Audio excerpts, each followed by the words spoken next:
Yahoo in talks to buy Foursquare, new Google antitrust woes in Europe, and Netflix has all the subscribers. It's Wednesday, April 15th, and this is Crunch Report.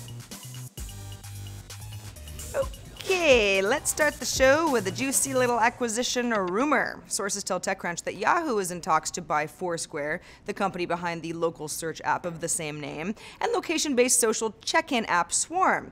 Rumors have a price tag set of around $900 million. That's almost a whole Instagram. And one source says that the deal is done, but details are still being ironed out. However, other sources within Yahoo tell us they've heard nothing about this sale, so it might be being kept seriously under wraps, or maybe Foursquare is fielding other offers. Both a Yahoo spokesperson and Foursquare co-founder and CEO Dennis Crowley declined to comment. The company has raised just over $162 million in funding total. Its latest round from Microsoft was back in February 2014, which put the company value at over $600 million. Foursquare says to date there have been 7 billion check-ins, 70 million tips, 55 million people using it, 65 million places, and 90 million tastes logged through its apps. The European Commission has issued a formal Statement of Objections, or SO, regarding the operation of Google's shopping search comparison service, which is the latest step in a 5-year-long antitrust investigation against the company.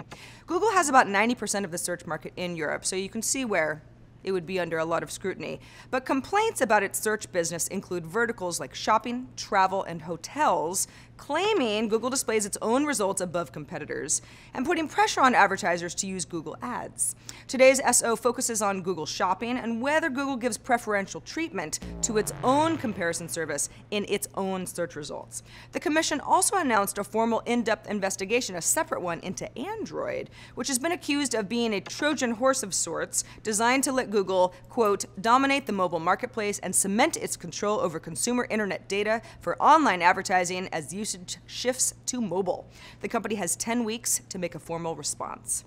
Onward to Finland! Nokia has announced that it's going forward with the purchase of French telecom equipment maker AlcatelLucent for $16.6 billion in shares.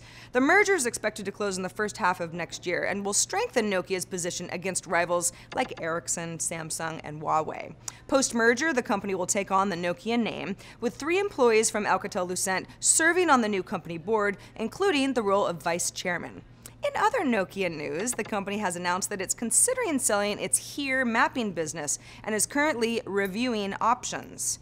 And it probably won't have a hard time finding at least a few. It's pretty popular. A revamped version of its HERE service for mobile launched on Android last year and iOS this year. HERE also has strategic partnerships, including a rollout with Samsung and an agreement to power internet giant Baidu's Maps service outside of China.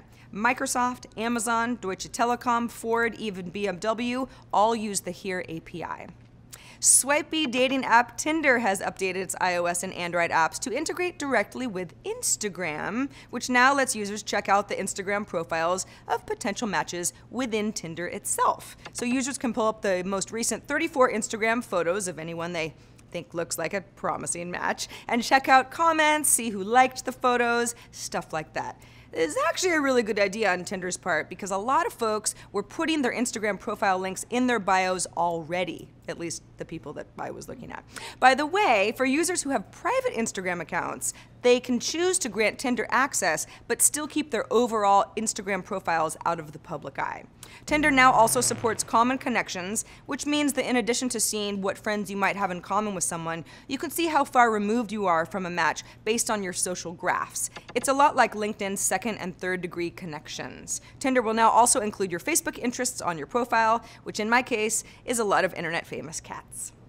Big quarterly results day for Netflix. The company's financial performance for the first quarter included revenue of $1.57 billion and adjusted earnings per share of 77 cents, which barely beat analyst expectations of 69 cents per share on the same revenue. So that's not terribly exciting. However, Netflix also reported 2.3 million new domestic subscribers, that's in the US, and 2.6 million non-domestic subscribers, which brings its subscriber base to 62.3 million folks. That's a record for Netflix, and well above its own projected estimates. The company stock saw a big spike in after-hours trading following the news.